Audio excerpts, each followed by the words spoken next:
real intelligence.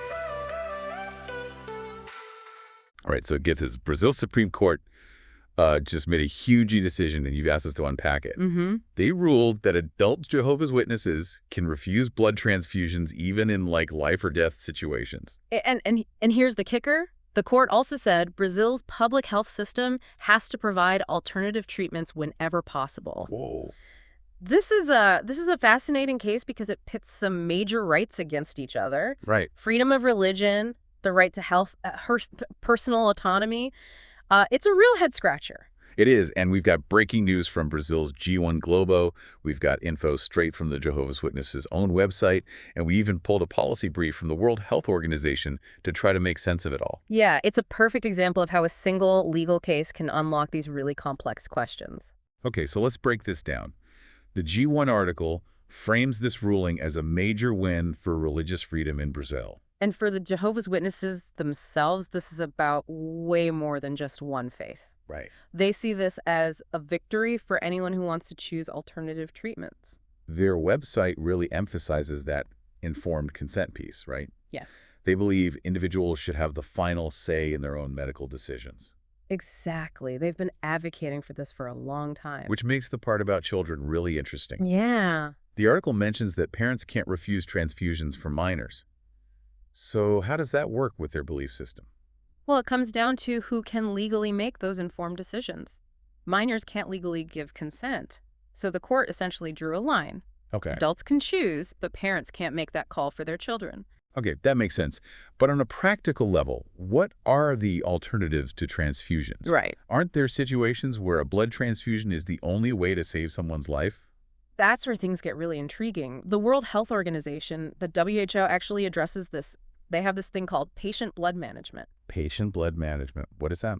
It's all about using medical advancements to minimize blood loss and use alternatives to transfusions whenever possible. It's a rapidly growing field. So it's like helping the body use its own resources instead of relying on donated blood. Exactly. Things like optimizing a patient's red blood cell count before surgery, using minimally invasive surgical techniques, even salvaging blood lost during surgery, are becoming more and more common even for those who aren't Jehovah's Witnesses. Wow, so this isn't just some fringe medical thing. Not at all. And what's fascinating is that it aligns perfectly with what the Jehovah's Witnesses have been advocating for their beliefs, might have unintentionally pushed for these advancements. So this ruling could indirectly benefit everyone in Brazil by pushing for wider adoption of these techniques. Pretty cool, right? So we've got this fascinating link between a court case in Brazil, a religious group with deep convictions, and a medical field that's moving towards blood conservation. But to really understand the weight of this ruling, I think we need to understand how we even got here. Like, when did transfusions go from being experimental to this commonplace procedure? You're right. A little historical context can go a long way here. Yeah. You might be surprised to learn that the first successful human-to-human blood transfusion didn't happen until the early 1800s. Seriously, I would have thought it was way older than that. It's easy to assume it's ancient history. Right. But think about it, the understanding of blood circulation, blood types, even basic hygiene, it was all pretty rudimentary until relatively recently. Okay, that makes sense. But once they figured those things out, transfusions took off, right? Yeah, it's so fast. There was still a lot of trial and error. Really? Especially when it came to matching blood types. You see, before the early 1900s, they didn't really understand why some transfusions worked and others were disastrous. Yeah, different blood types. I remember learning about that, but I'd never really thought about how they figured it all out. That was a huge breakthrough. Yeah. A scientist named Karl Landsteiner discovered the ABO blood group system in the early 1900s. It revolutionized transfusions, making them significantly safer. So before that, it was basically a gamble whether you'd live or die from a transfusion. Pretty much serious. Often fatal reactions were common because they didn't know how to match blood types. Landsteiner's discovery was a game changer. Wow, so less than 100 years ago, transfusions went from super risky to relatively routine? That's wild. And with that increased use came new debates and ethical considerations. That's where the Jehovah's Witnesses come in. Their stance against transfusions, based on their interpretation of the Bible, emerged in the mid-20th century. Their website actually quotes several scriptures, both Old and New Testament, that they believe prohibit taking in blood. Right, and their stance challenged the prevailing medical norms of the time. Interesting. There were even legal battles over a patient's right to refuse this increasingly common treatment. So you have this tension between those who see transfusions as morally wrong and those trying to make transfusions safer and less necessary. Exactly, and that brings us back to Brazil. In 2024, this new ruling isn't just about one country, it's the latest chapter in a much bigger global conversation about religious freedom, personal autonomy, and medical practice. It feels like a lot is riding on Brazil's public health system. Now they have to actually provide these alternative treatments if they want to respect this ruling. But how realistic is that? It's a legitimate concern. There are logistical and financial hurdles. No doubt the G1 article touched upon the significant financial burden this could place on the public health system, but it also presents an opportunity. An opportunity to be a leader in patient blood management, you mean? Precisely, this ruling has sparked a lot of debate within Brazil's medical community, according to the G1 article. Some doctors are probably thrilled about this, while others might be hesitant about such a big change. For sure, it's a huge shift. And the WHO brief we mentioned earlier emphasizes that successful implementation of patient blood management requires a system-wide approach. It's not just about individual doctors, it's about hospitals, blood banks, policymakers, even patient education. It's about changing the entire culture around blood use in medicine. That's a tall order. But if they pull it off, It could become a model for other countries, and while this ruling in Brazil is focused on religious objections, it could be a catalyst for a broader conversation about the appropriate use of blood transfusions in general. Think about it. Even without religious objections, there are medical benefits to reducing reliance on transfusions.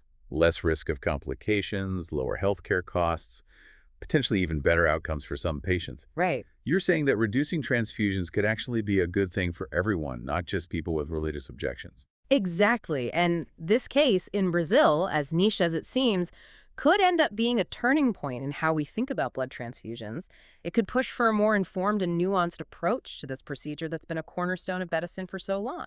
It's like their fight for religious freedom might lead to better medical care for everyone.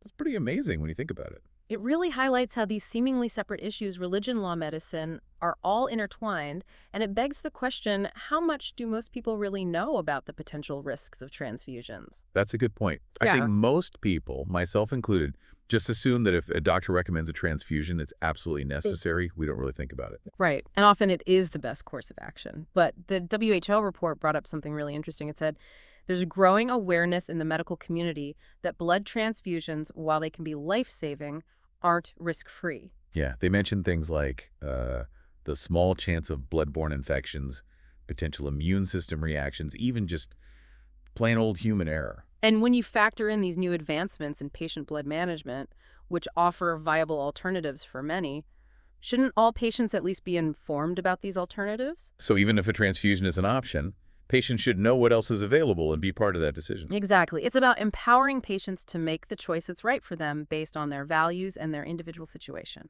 You know, it's funny. This reminds me of a conversation I had with my own doctor a while back. It wasn't anything serious, just a routine checkup. But he recommended I take a certain medication. We were talking about it. And he could tell I was a little hesitant. And he just stopped and said, look,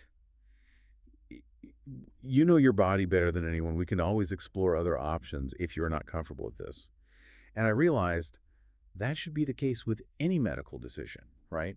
We should feel empowered to ask questions and understand our options. Absolutely. It shouldn't take a major court case to remind us that patients have a right to be active participants in their own health care. Well said. This whole deep dive has been incredibly eye-opening. We started with a news story about a court ruling in Brazil, and we ended up exploring religious freedom, medical ethics, the future of healthcare. It's amazing how far we've come. It's what these deep dives are all about, uncovering those hidden connections and expanding our understanding of the world around us. And I have a feeling that this conversation isn't over just because we're wrapping up this episode. Me too. If anything, this deep dive has just scratched the surface. It's a reminder that there's always more to learn, more perspectives to consider. Exactly. So to everyone listening, we want to hear from you.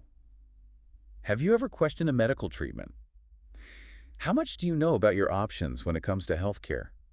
This deep dive has been a fascinating journey, and we hope it inspires you to continue exploring these important questions. Because at the end of the day, knowledge is power, especially when it comes to our own health and well-being. Couldn't have said it better myself. Thanks for joining us on this fascinating deep dive, and we'll see you on our next episode. I am podcast. Real news analyzed by real intelligence.